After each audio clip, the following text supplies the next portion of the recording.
PDPAL Banjarmasin Sulawesi ini kadada mendapatkan penyertaan modal dari pemerintah kota Banjarmasin, sehingga perluasan jaringan untuk memelihara lingkungan dari Banyu Limbah sedikit terhambat.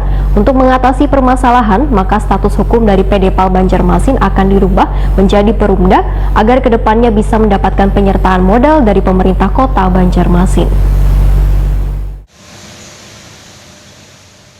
PDPAL Banjarmasin Sulawesi ini kadada mendapatkan penyertaan modal dari pemerintah kota Banjarmasin sehingga perluasan jaringan untuk memelihara lingkungan dari Banyu Limbah sedikit terhambat.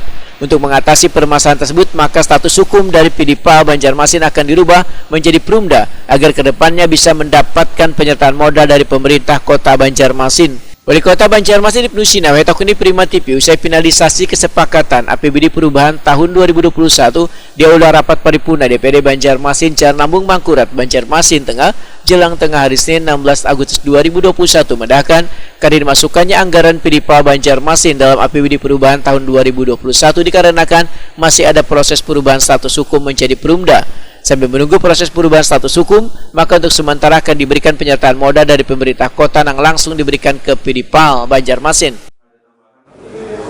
Nah, sehingga kami menunggu aturan itu. Kalau memang ada komitmen bersama dengan Dewan untuk menyelesaikan, berarti bisa penyertaan modal aja langsung ke PDPAL. Dan ini sangat membantu PDPAL sebetulnya. Angkanya tidak senilai sanitasi tadi, tetapi kasih aja misalnya 10 atau 15 miliar untuk penyertaan modal. Nah, sementara karena ini belum selesai, kita alokasikan untuk pembangunan sarana sanitasi dan juga air limbahnya dengan nilai 4, sekian itu di Cipta Karya Dinas PUPR untuk memastikan saja. Kalau misalnya memang sudah selesai aturannya, karena tidak ada dasar hukum kita menyertakan modal sementara aturan hukumnya belum selesai. Nah, yang sementara ini harus dibangun.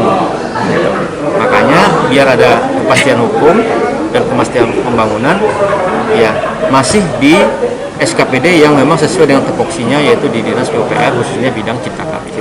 Itu boleh saja. Tinggal nanti mekanismenya dihibahkan saja atau di pencatatan asetnya hibah pekerjaan. Nah, itu nanti masuk di catatan neraca PDPAL sendiri. Itu hanya ini aja, mekanisme aja, kira sama aja.